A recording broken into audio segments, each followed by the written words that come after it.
Have you ever thought that maybe it's not your fault? There are so many factors that are beyond your control when it comes to job application.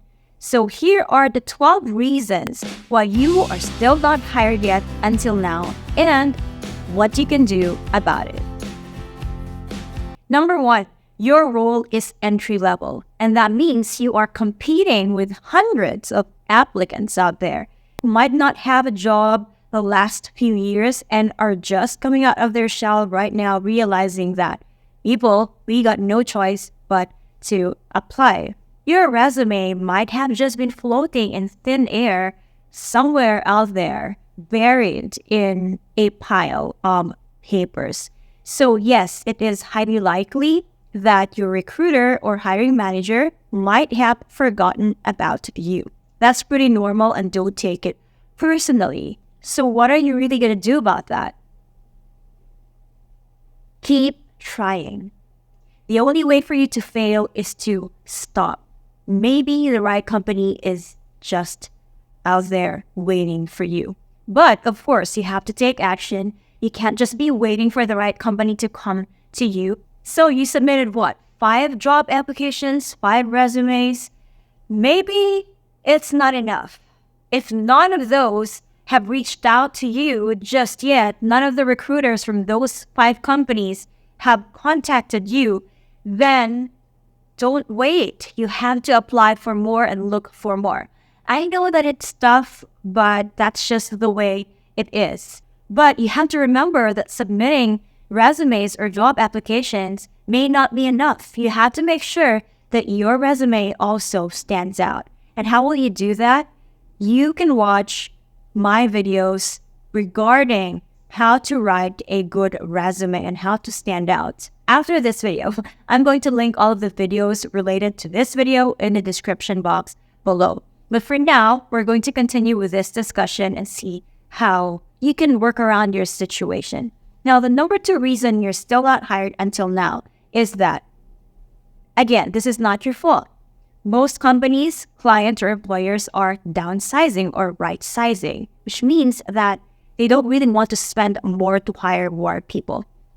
So what does that have to do about you? Maybe you submitted your job application or resume and it's just floating somewhere out there. And that's because employers, recruiters, they keep a pool of applicants. So you are going to be in a big pool, swimming pool, whatever pool that is, where your resume is going to be there. And when they need someone to fill a certain role, they are going to look at their pool of applicants and they're going to pick people from there who would be fit for that job opening.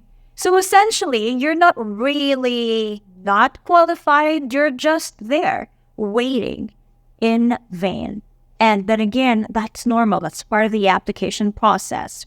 Aside from that, unfortunately, you've also been hearing companies and employers laying people off or firing people.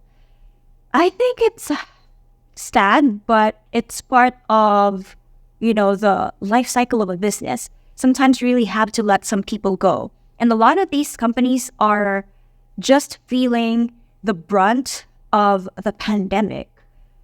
I know it's already 2024, but they might just be feeling the effects of the pandemic now. So that is why they're laying people off or they're terminating people. Maybe they are restructuring to have a better company or have a better organization. And all of those things are beyond your control. These are not your fault. But then again, what can you do about it? Nothing. You just have to keep trying to submit applications to companies that will find value in you as their team member. Number 3, the reason that you are still not hired is because you are not fast enough. Someone out there submitted their job application first. And if that person has the same skill set as yours, then why will the recruiter look for something else if they've already found the one? And if they've already hired that person, that means there's going to be no more chance for you. That person just simply got there first. I know you're not really aware of it, whoever submits the resume first, but as much as possible, when you see a job post, whether online or wherever it is posted, make sure that you already have your resume prepared. And if you know that you can do this job, just follow the instructions. Because I do see some people commenting on Facebook groups, I'm interested, or I want to be part of this company, please help me, or am I qualified for this job? You know if you're qualified or not. You know yourself better than most people. So if you're qualified for the job, go ahead and send that email, submit that resume and that application. Then maybe you'll just have a better chance of getting hired because you got there first. Number 4, the reason that you're still not hired, your resume is not optimized. This is somehow connected or related to the first reason that I have mentioned, saying that you should stand out in a sea of competition or competitors. But really, this can be one of the easiest things that you can do to stand out. Unfortunately, every single time I browse through a lot of resumes, okay, I still see resumes that are just forgettable. And that's the truth. I'm not even an official recruitment officer. It's just that it has been part of my job to look at resumes because I've been tasked to hire people for our department. And so I have mastered this skill of looking at these resumes and knowing whether this person is a good fit for the company.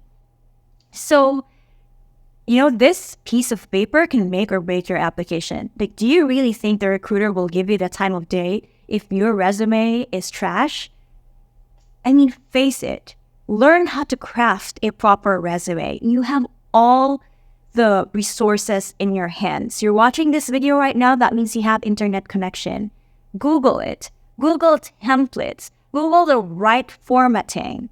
Don't make your resume a mess. It's like different format, different font style. It's just so hard to read.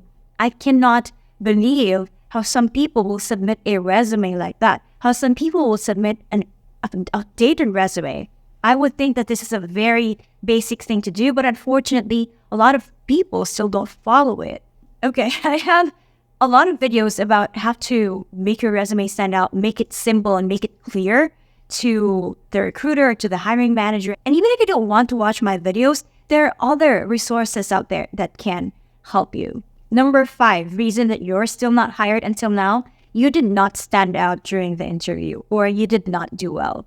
Face it, even though we have prepared so much for an interview, there will be times when you will not get it or that you will not do well. Maybe interview jitters, or maybe that you were too nervous, you were late for the interview, or you just did not really feel like giving your best that day. Or maybe that you did give your best based on your assessment, but the recruiter, the hiring manager, just did not get impressed with your interview. And although this decision is not really within your hands, you can do something about it. You can do so much more to prepare for your interview. Again, there's so many resources online on how to be better at interviews. In my channel alone, you can search for my interview guides. I'm sure you'll learn a thing or two. I will even link down the videos for you in the description. After this video, watch those videos and then brush up on your interview skills, communication skills. Make yourself the best, okay, during that day. And if not the best, then at least make sure that you have given your all to prepare for that interview. If it doesn't work out, then maybe it's not for you yet. But don't despair because there's still another company. There will always be another company that is waiting for you. You just have to get to the right one. You just have to look for that one that fits your style or that fits your desires, right? Number 6, your background interview did not go well, meaning you did not pass. So, character references, and then the other one can be a financial background check. For character references, you list down at most 3 people. The recruiter will call those people and ask about you, your previous experience, your behavior in the past. How were you with your past teammates? So just imagine if you give character references, people who never really liked you or never really trusted you, I can think of so many ways that can go wrong. So when you give character references, I suggest you talk to those people and tell them that I will put you as a character reference. Is that okay? Ask for their permission. And if they agree, that means that they have something good to say about you. They can endorse you. And to respect their time, tell them what's the best time to call you if it's a call. If it's an email, then it doesn't matter. They can answer at any time. And if you have identified those people who can give you the best recommendation, then you've already surpassed that mountain, that part of the job application. And on the other hand, for the financial background check, okay, if it's a financial account, financial company, or a banking account, then it might be mandatory for them to do a background check on your finances. And most likely you will be asked to sign a waiver to allow them to do this background check before you start your job. And so if you're planning to be in that industry or in that kind of career path, then make sure that your finances are in order. If you have delinquent loans or delinquent payments, it might not be a good look. So think about that before you apply and fix everything first so that you'll come out clean when it comes to the background check. Number 7, your asking rate is way above their budget. For BPOs or call centers, I've mentioned this previously that most of the time their entry-level salary is already fixed or it's a standard rate. There's really no room for negotiation in that case, unless you really have good experience and maybe they can give you a premium. But if not, that's pretty much it. So if you go beyond their budget, you're automatically a no. And if you're not willing to be flexible with that, they can't do anything about it. Another thing is that if you are applying for a senior role, then maybe you will have a bit more room for negotiation.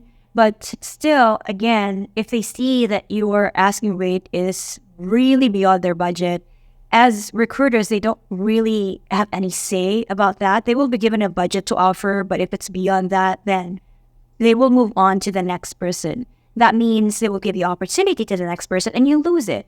So think about that. Before you come to that negotiation table, research the market rate for your industry, for your experience, and for the role that you are applying for so that you are prepared. And if you're really not willing to negotiate in that kind of offer, then it's okay. You can walk away. You can find something that is best suited for you. That is if you are willing to. But of course, if you badly need a job, then your high asking rate might be affecting your chances of getting hired.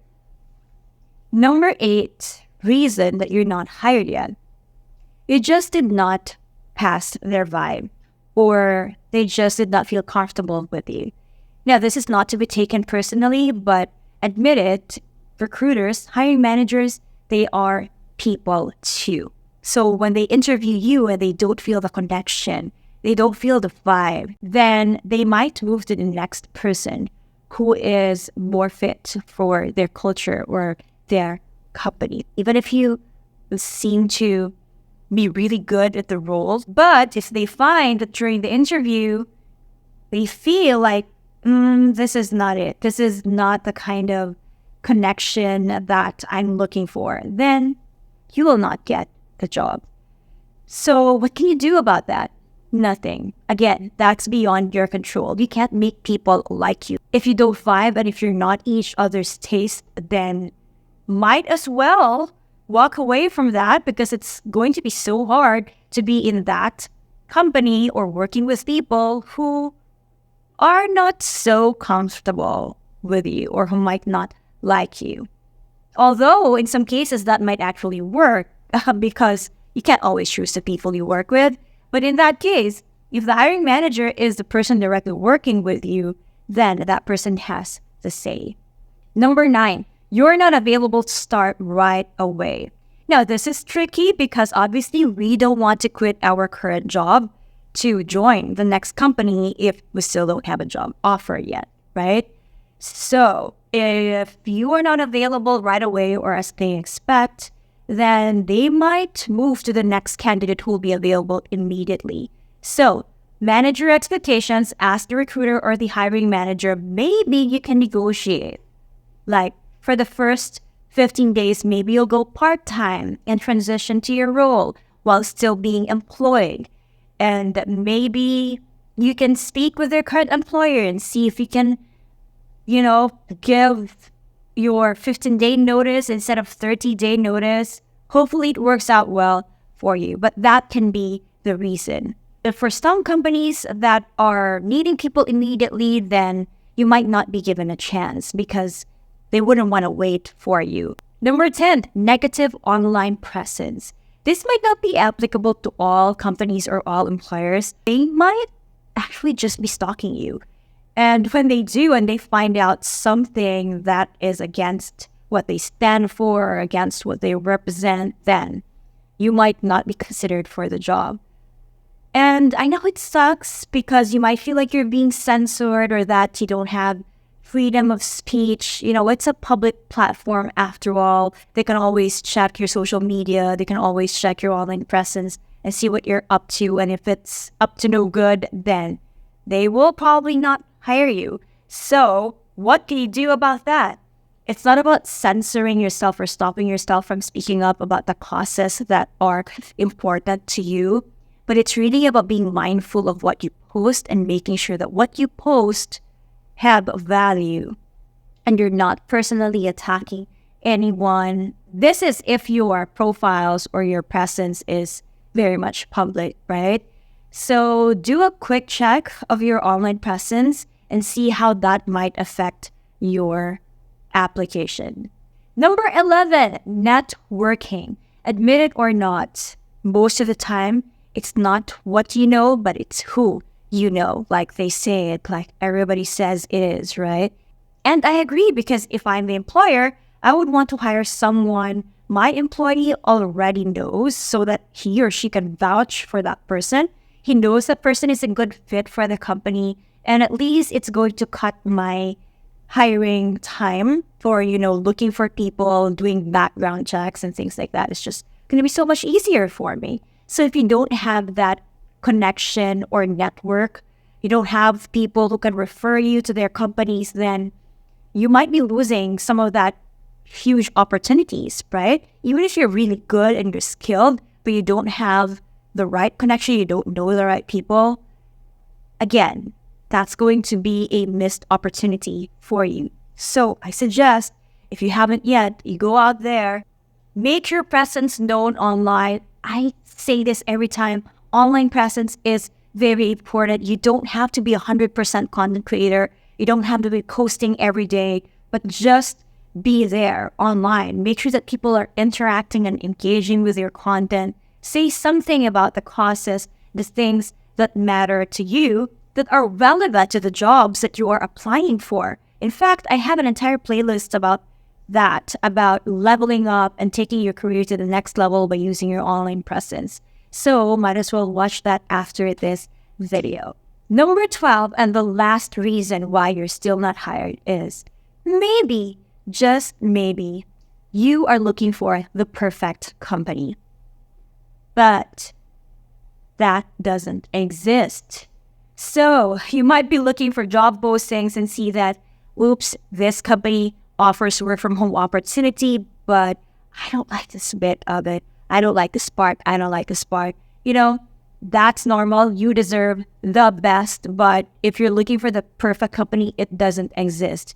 Companies will always have pros and cons, will always have advantages and disadvantages to you, will always have good things and a little bit of bad things. And if you keep looking for the best or the perfect company, then you might not get hired at all because, you're not willing to compromise. So I suggest if you find something that you like and it's maybe 60-70% of the things that you're looking for in a company, why not go for it, right? Give it a try, just as the company will probably give it a try in hiring you, even if you don't really hit 100% of their requirements. So be willing to compromise. See if there are things you can work around: salary, scope of work, location, work arrangement.